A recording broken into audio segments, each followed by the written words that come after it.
Donc, bonjour mes frères et sœurs, et nous faisons notre vidéo sur le premier chapitre de 2 Thessaloniciens, et on est au verset 5 jusqu'à 10.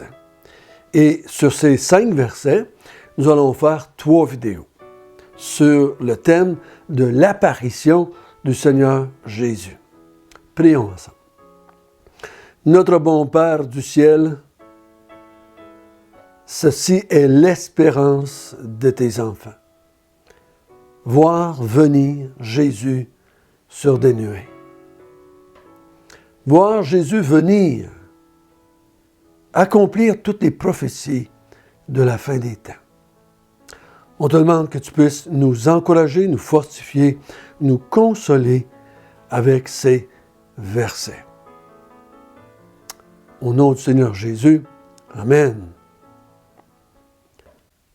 Comme j'ai dit dans la prière, ce texte a été écrit non pas pour essayer de découvrir quand l'avènement du Seigneur va avoir lieu, quand l'Église va être enlevée. Ce texte-là n'est pas pour se donner des munitions pour prouver que les A-1000 sont plus bibliques que les pré-1000. Ceci n'est pas pour prouver qu'il y a 1000 ans ou qu'il n'y en a pas. Premièrement, cette lettre, comme la première épître, a été écrite pour consoler. Consoler l'Église des Thessaloniciens, parce qu'ils souffraient pour le Seigneur Jésus-Christ. Une des difficultés que nous avons, c'est que quand je ne suis pas dans un moment de souffrance personnelle, il est difficile de comprendre la lettre qui a été écrite à des gens qui étaient dans la souffrance à cause du Seigneur Jésus-Christ. C'est comme si vous écriviez une lettre de consolation à quelqu'un qui vient d'apprendre qu'il est père d'un enfant qu'il désirait depuis 10 ans. Votre lettre de consolation va être déplacée. Ou vous voulez consoler financièrement quelqu'un qui a gagné les 60 millions de la loto. Elle va être déplacée, votre lettre de consolation. Ici, l'auteur veut consoler. Donc, il ne faut pas manquer cela. Ceci est pour consoler des hommes et des femmes qui souffrent pour le Seigneur Jésus-Christ. Et la consolation, la grande consolation, c'est l'apparition du Seigneur Jésus-Christ, comme on a commencé à voir dans la première épître. L'enlèvement des croyants, la résurrection, la discussion qui tournait autour de la bénédiction d'être toujours avec lui. C'est ce que nous allons continuer à voir dans ces 3 vidéos. Nous allons commencer par lire, si vous voulez bien, le verset 5 jusqu'au verset 10. C'est une preuve du juste jugement de Dieu, pour que vous soyez jugés dignes du royaume de Dieu pour lequel vous souffrez. Car il est de la justice de Dieu de rendre l'affliction à ceux qui vous affligent, et de vous donner, à vous qui êtes affligés, du repos avec nous, lorsque le Seigneur Jésus apparaîtra du ciel avec les anges de sa puissance, au milieu d'une flamme de feu, pour punir ceux qui ne connaissent pas Dieu et ceux qui n'obéissent pas à l'évangile de notre Seigneur Jésus. Ils auront pour châtiment une ruine éternelle, loin de la face du Seigneur et de la gloire de sa force. Lorsqu'il viendra pour être, en ce jour-là, glorifié dans ses saints et admiré dans tous ceux qui auront cru, car notre témoignage auprès de vous a été cru. Donc, l'auteur va parler de l'apparition du Seigneur Jésus-Christ, afin de pouvoir aider les croyants à persévérer dans l'attente qu'ils ont du Seigneur Jésus-Christ. Ce n'est pas la première fois qu'ils entendent dire cela. Parce que Paul va dire, plus loin dans la lettre, « Je vous en avais parlé de cela quand j'étais avec vous. » Donc, il leur rappelle quelque chose qu'ils savent déjà. Oh, peut-être qu'il va rajouter quelques détails à ce qui avait été dit. Au verset 5, il dit « C'est une preuve du juste jugement de Dieu pour que vous soyez jugés dignes du royaume de Dieu pour lequel vous souffrez. C'est pas toujours facile à comprendre qu'est-ce que l'auteur est en train de dire ici. Pour que vous soyez jugés dignes du royaume de Dieu pour lequel vous souffrez. Pourquoi est-ce qu'il dit ça, que je dois être jugé digne? Est-ce que j'étais digne d'être appelé par le Seigneur Jésus-Christ? Est-ce que j'étais digne d'être pardonné? Est-ce que j'étais digne de devenir son enfant? Est-ce que j'étais digne d'être sanctifié? La réponse à toutes ces questions est non, il n'était pas digne. Pourquoi ici il dit que ça va nous rendre dignes ou que vous soyez dignes du jugement du royaume de Dieu? C'est comme s'il disait, les souffrances pour lesquelles vous souffrez maintenant au nom du Seigneur Jésus-Christ vous rendent dignes. Pourquoi? Les souffrances ne sont pas méritoires pour le salut des âmes. Les souffrances ne sont pas en soi quelque chose qui me prépare.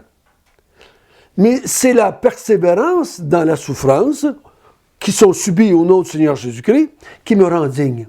Il dit, vu que vous n'avez pas abandonné, vu que vous avez persévéré, vu que vous allez continuer jusqu'à ce qu'il revienne vous chercher, jusqu'à l'enlèvement du Seigneur ou à la mort individuelle de chacun de nous, vu que vous avez persévéré, ceci vous rend digne du royaume de Dieu. Si vous abandonnez, vous ne serez pas digne du royaume de Dieu. Je crois que c'est ça qu'il est en train de leur dire ici. Dieu est juste en vous donnant le royaume de Dieu parce que vous avez persévéré jusqu'à la fin pour son nom, même dans la souffrance. Ça, c'est ce qu'il dit au verset 5. Et au verset 6, il dit « Car il est juste de Dieu de rendre l'affliction à ceux qui vous affligent. » Donc, vu que vous avez persévéré, vous, dans la souffrance, et qu'il est juste qu'il vous donne le royaume de Dieu, il va être juste aussi, lorsqu'il va apparaître, qu'il va rendre l'affliction à ceux qui vous ont affligés. Donc, ceux qui vous ont affligés pendant que vous étiez sur la terre en tant qu'enfant de Dieu, il y en a qui vous ont affligés, il y en a qui vous ont persécutés, il y en a qui vous ont amené des tribulations dans votre vie. Ces gens-là, le jour où je vais apparaître, vont subir des souffrances. Donc, ceux qui ont souffert vont arrêter de souffrir, et ceux qui faisaient souffrir vont commencer à souffrir. Lors de l'apparition du Seigneur Jésus-Christ. Et au verset 7, il dit, « Et de vous donner à vous qui êtes affligés, du repos avec nous, lorsque le Seigneur Jésus apparaîtra du ciel avec les anges de sa puissance. » Donc il dit, pendant qu'il va faire souffrir ceux qui vous faisaient souffrir, il va vous donner du repos. Il va vous donner du repos. Il va arrêter ce temps de persécution, il va arrêter ce temps d'affliction, et vous allez être transformés, vous allez ressusciter pour ceux d'entre vous, et vous allez monter au ciel avec lui sur des nuées, et vous allez être avec lui pour toujours dans les nouveaux cieux, nouvelles terres. Ça va être un temps de repos parfait, dans la présence du Seigneur. Attention! Il n'est pas en train de dire maintenant, là, dans le ciel, ça va être un hôtel 5 étoiles, puis vous allez pouvoir vous faire servir par les anges. Faites attention quand vous prenez le mot repos. C'est un repos ici qui est en comparaison avec les souffrances qu'il y avait sur la terre.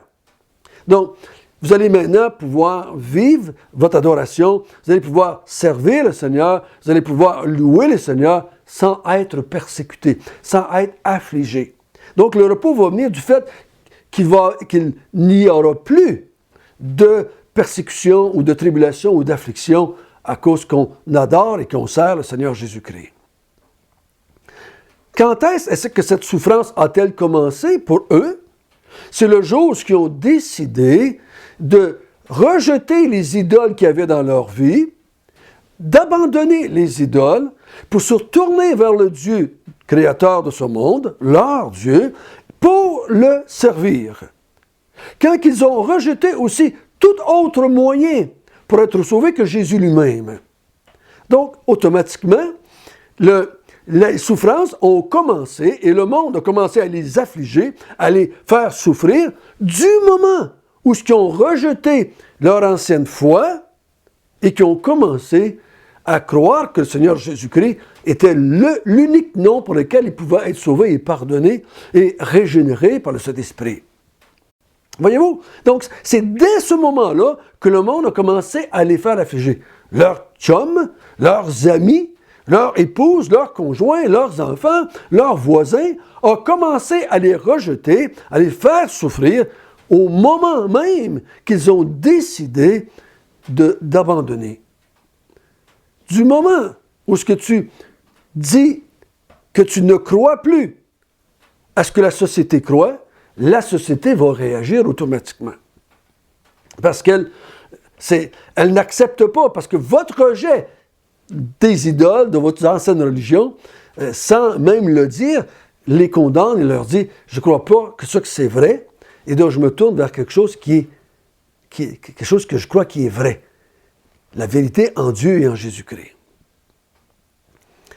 Mais il dit au verset 7, ces choses-là, ce repos-là dont il parle, et cette souffrance qu'il va faire subir aux non-croyants, va arriver lorsque le Seigneur Jésus apparaîtra du ciel avec les anges de sa puissance. Donc, quand quelque chose apparaît, c'est parce que ce n'était pas visible avant, n'est-ce pas?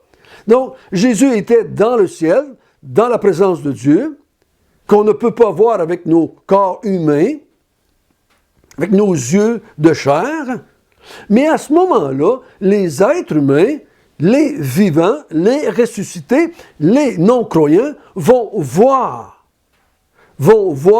ce qui apparaît. Donc, ce qui apparaît devient visible aux yeux des êtres humains. C'est à ce moment-là que le Seigneur Jésus va donner du repos à ceux qui ont été affligés et qui va punir ceux qui ont fait souffrir les enfants de Dieu. Vous savez, quand vous allez dans un salon funéraire, on entend, ou dans les services, quand les gens meurent, on entend souvent le mot « repos ». Ah, maintenant il se repose, maintenant il est entré dans son repos, maintenant... on parle souvent de repos. Mais comprenez bien ici que le repos n'est pas pour tout le monde qui meurt. Le repos, on va dire le repos de son âme, le repos de son corps, parce qu'il était malade, il souffrait, en tout cas, toutes sortes de choses. Mais l'auteur, il dit bien, ici, c'est pas tout le monde qui va entrer dans le repos. C'est pas tout le monde à qui Jésus va donner du repos. C'est seulement à ceux qui sont affligés maintenant de leur vivant pour le Seigneur Jésus-Christ. C'est des gens qui croient en Dieu, des gens qui croient au Seigneur Jésus-Christ, qui vont entrer dans le repos. Mais faites attention, pas qui croient tout ce qu'ils veulent, ou n'importe quoi, ou tout ce que les religions ont dit, mais qui croient à ce que la Bible enseigne par rapport à Dieu et à Jésus-Christ. Donc, il faut faire attention de ne pas penser que tout le monde qui meurt rentre dans une forme de repos. Non, ceux qui meurent dans la foi, dans la croyance de l'évangile que Paul a instruite, vont rentrer dans le repos. C'est pour ça qu'il dit que quand il va apparaître, il va donner du repos à certains, mais il va apparaître avec les anges de sa puissance, au milieu d'une flamme de feu. Donc les anges de sa puissance, la flamme de feu, il va venir avec des anges qui vont être des serviteurs de Dieu, des serviteurs de Jésus-Christ. Ils vont apparaître dans une flamme de feu pour faire souffrir ou pour punir ceux qui ne connaissent pas Dieu et ceux qui n'obéissent pas à l'évangile de notre Seigneur Jésus-Christ. Voyez-vous? Donc, il dit, il va apparaître pour deux choses, ce qu'on a vu jusqu'à date. Un, pour donner du repos à ceux qui croient, à ceux qui souffrent pour lui, pour son nom. Et il vient aussi avec ses anges et une flamme de feu pour punir ceux qui ne croient pas en Dieu, ceux qui croient à l'évolution, ceux qui croient qu'on vient des singes, ceux qui croient qu'on est le résultat d'une explosion d'étoiles, ceux qui croient qu'on est le résultat d'expériences d'extraterrestres, ceux qui ne croient pas au Dieu révélé dans les Saintes Écritures, au Dieu qui a créé le monde, qui a envoyé Jésus-Christ comme sauveur de ce monde, ceux qui ne croient pas que Jésus-Christ était Dieu fait chair et que sa mort expiatoire sauve les croyants, ceux qui ne croient pas que l'Esprit de Dieu régénère les enfants de Dieu, ces gens-là, eux, ne subiront pas un repos, n'obtiendront pas un repos, mais ils vont être punis. Ils vont souffrir dès lors de l'apparition jusque dans l'éternité. Une souffrance éternelle. Comme le repos va être éternel, la souffrance aussi va être éternelle. Il n'y a pas de purgatoire, comme on a entendu quand on était jeune. Ça n'existe pas. C'est le repos ou la punition éternelle. Voyez-vous, pour quelqu'un qui souffre présentement, pour quelqu'un qui souffre pour le nom du Seigneur Jésus-Christ, celui-là, lui, quand il lit ça, il dit « Ah, donc si je souffre aujourd'hui et que j'accepte de souffrir et que je persévère dans la souffrance, au nom du Seigneur Jésus-Christ, si je ne renie pas le Maître, le Sauveur, ça me rend digne du royaume de Dieu. Et quand Jésus va apparaître du ciel sur des nuées, il va me donner du repos parce que j'ai souffert pour son nom, pour l'éternité. Et il va punir tous ceux qui me font souffrir maintenant. Je n'ai pas besoin de me venger. Je n'ai pas besoin de sacrer après eux autres, comme je dirais en québécois. Je n'ai pas besoin de leur en vouloir. Dieu va les faire souffrir pour m'avoir fait souffrir à cause du Seigneur Jésus-Christ. Ça, c'est quand il va apparaître du ciel. Le ciel, dans les Écritures, est souvent le symbole de la maison de Dieu, de la présence de Dieu. C'est symbolique parce que Dieu est omniprésent. Dieu n'est pas à une place précise parce qu'il est omniprésent. Il est partout à la fois. Donc, le ciel, quand Jésus est parti, il est monté au ciel. Donc, les anges avaient dit, il va revenir du ciel, il va descendre du ciel. Donc, on s'attendait à ce que Jésus descende du ciel. On ne s'attend pas à ce qu'il sorte de la terre. Quel encouragement pour nous qui souffrons pour le Seigneur Jésus-Christ. C'est une consolation très forte, très puissante. C'est un encouragement à continuer. Oui, je peux perdre quelqu'un parce qu'il m'abandonne, parce que je suis devenu chrétien. Oui, je peux perdre une maison, un travail. Oui, mais ma famille me rejette. Oui, ma famille me pose de côté parce que je suis un enfant de Dieu, parce que je ne vais plus à l'église avec eux, dans leur église comme avant. Oui, je vais être rejeté parce que je ne fais pas les prières qu'ils font. Je persévère, je continue, j'accepte de souffrir comme le Seigneur l'a voulu, comme le Seigneur en a décidé. J'accepte le dessein de Dieu, comme Paul avait dit aux Thessaloniciens, je vous avais dit que vous étiez destinés à la souffrance. J'accepte ça. Je le vois comme un privilège, comme une grâce de souffrir pour le Seigneur Jésus-Christ. Au lieu de voir les souffrances comme étant une plaie ou une punition, c'est plutôt quelque chose qui nous arrive à cause qu'on vit dans un monde de pécheurs. Nous en faisons partie de ce monde pécheur-là. Nous en sommes aussi la cause, parce qu'on était aussi des pécheurs comme eux avant. On les comprend. Parce que probablement dans notre vie, comme moi, j'ai fait souffrir des chrétiens avant de devenir chrétien. Paul avait fait souffrir des chrétiens avant de devenir chrétien.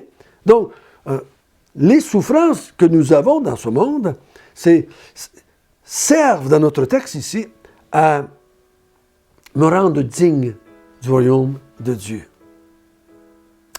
Notre bon Père du ciel, nous t'attendons. Nous t'attendons. Nous t'attendons du haut des cieux. Nous t'attendons pour que tu viennes donner du repos à tes enfants, à ton peuple, à ton Église. On va voir aussi dans les jours qui viennent qu'il va y avoir des choses qui vont venir pour tes enfants et des choses qui vont venir pour ceux qui font souffrir tes enfants. Mais le grand but, nous allons le voir dans la 3e vidéo. Tu vas revenir pour être glorifié. Guide-nous, Seigneur, dans l'étude de ces versets. Au nom de Jésus, Amen.